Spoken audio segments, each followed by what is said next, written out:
If you have not had meatloaf in quite a while, this one you are sure to love.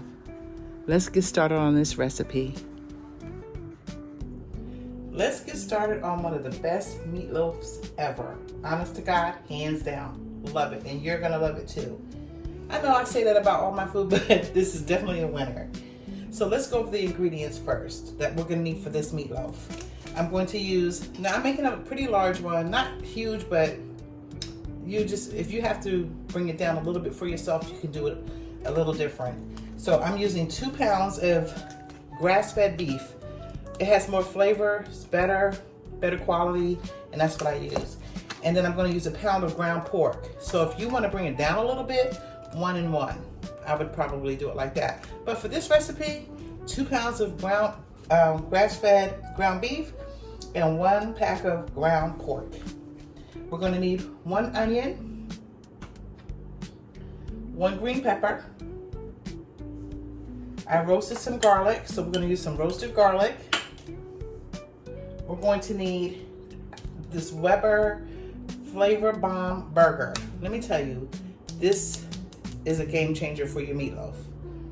The burger seasoning by Weber. So I would definitely put that on your list. Garlic powder, ground cumin, salt, some parsley, Worcestershire sauce, garlic infused olive oil, and a 1/4 cup of brown sugar. Those are your ingredients for the meatloaf. And 1 egg. Okay, so first what you want to do is cut up your green pepper and your onion, and you want to go ahead and saute those in a pan. Chop them nice and fine, and you want to saute them nice and soft to go into your meatloaf.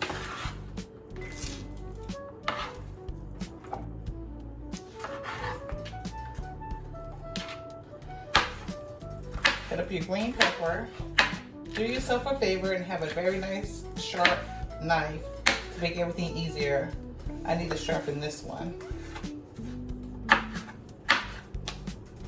You want to cut in small pieces. You don't want to leave long slivers like this. You want to cut it in little chunks. Okay, I finished cutting up my onions and peppers, and we're going to go ahead and get that on the stove in a pan. I'm going to use my garlic infused olive oil, salt, put a little of that in the pan, and I'm going to saute my onions and peppers.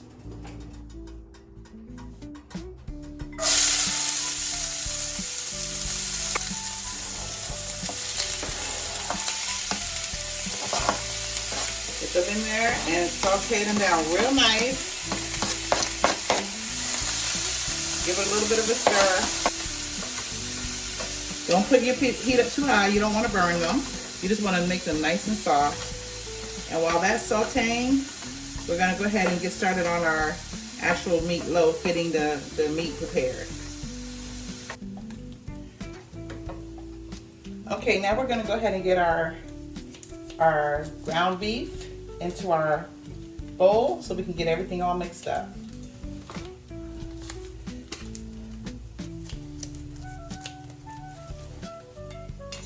Make sure you have a nice pair of kitchen scissors for your food.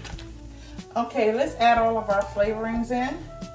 We're gonna start with, you can start whichever way you want. I got my burger seasoning, my garlic powder, ground cumin.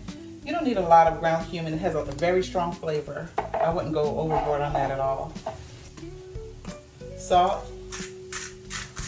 Remember, you can always add more. You can't take it out. So I'd rather do a little less than too much. Parsley.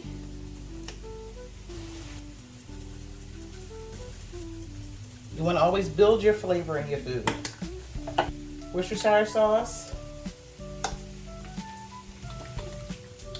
That's about a 1/4 cup. I'm going to add my roasted garlic.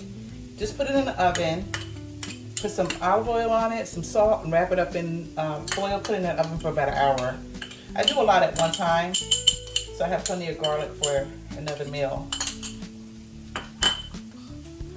A quarter cup of brown sugar, 1 egg. And this is one thing that I forgot. I use the brioche stuffing mix. I get this one at Aldi's. If you can find it, that's great. If not, just make your own with brioche bread, and now you need some more herbs and seasonings. So we're going to use not the whole thing.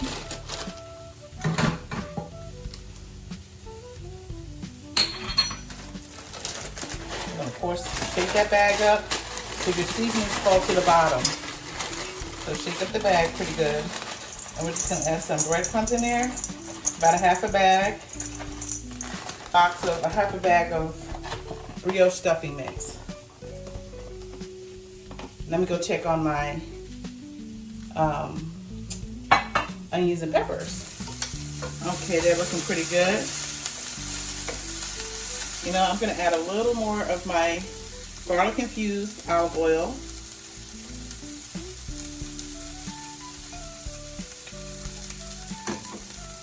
And then you make that yourself. Put fresh garlic in there and put your olive oil in there and fill your bottle up. Make your own garlic infused olive oil.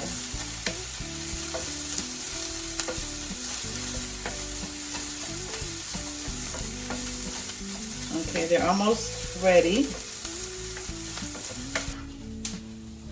Okay, let's put that in our bowl.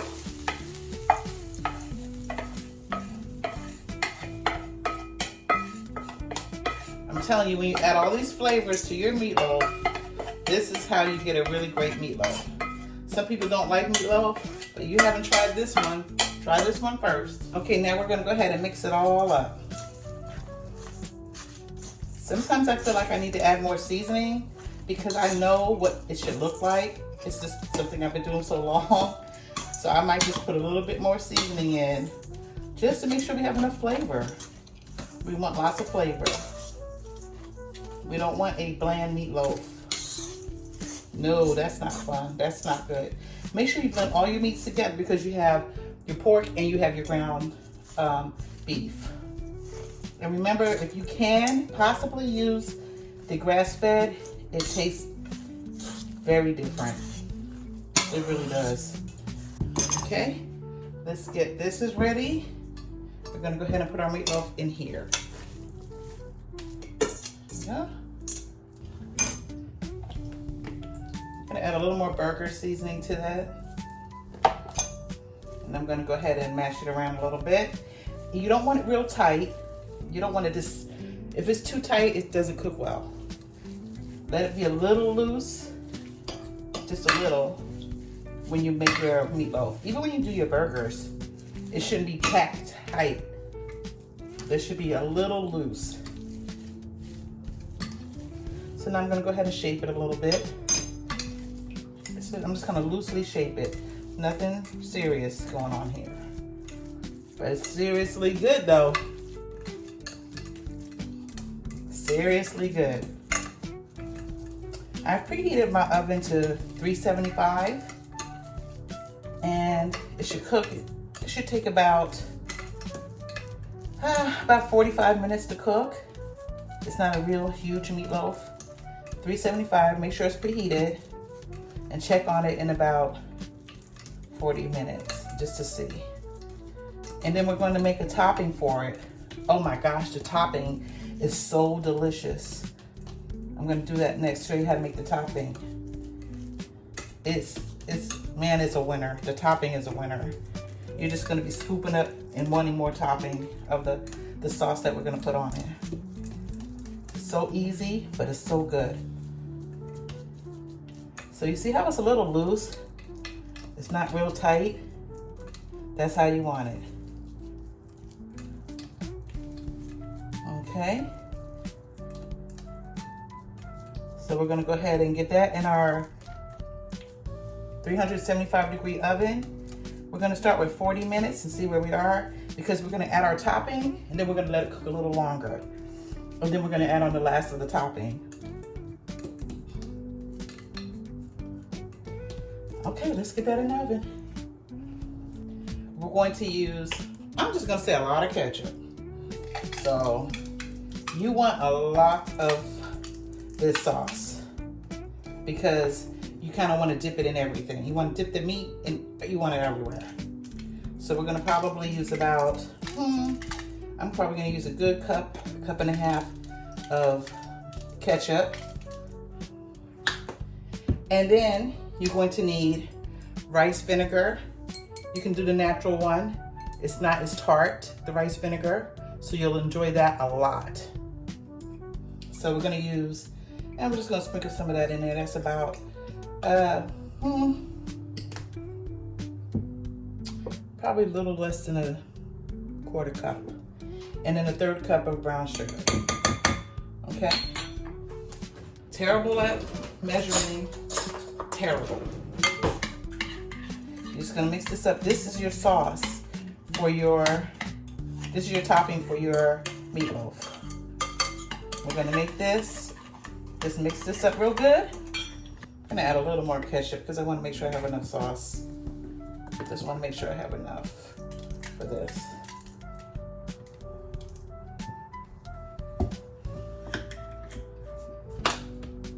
One time I made it, my son was like, I needed more sauce. I said, I know, right? I didn't need to add more vinegar or sugar. So there we go. You blend it up, and we're gonna wait until 40 minutes, and then we're gonna go ahead and top half of it onto your meatloaf. Let it cook for another 5 to 7 minutes, and then we'll put the rest on, let it cook for another 5 minutes, and you're done. We'll set that aside. Okay, it's out of the oven. It's been in there for 40 minutes.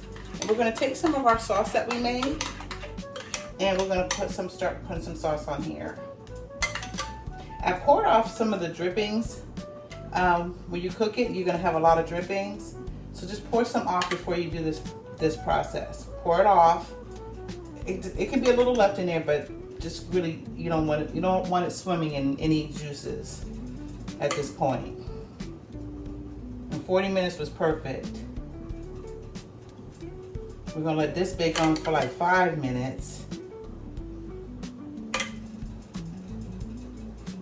And then I'll put a little bit more on at the end. Okay, we did one layer. We'll do another quick layer. It was 5 minutes. And we'll do another 5 minutes. Let the sauce get nice and hot.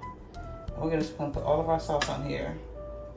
Try to get as much drippings as you can out of your pan because you don't want your sauce mixing in with your drippings too much.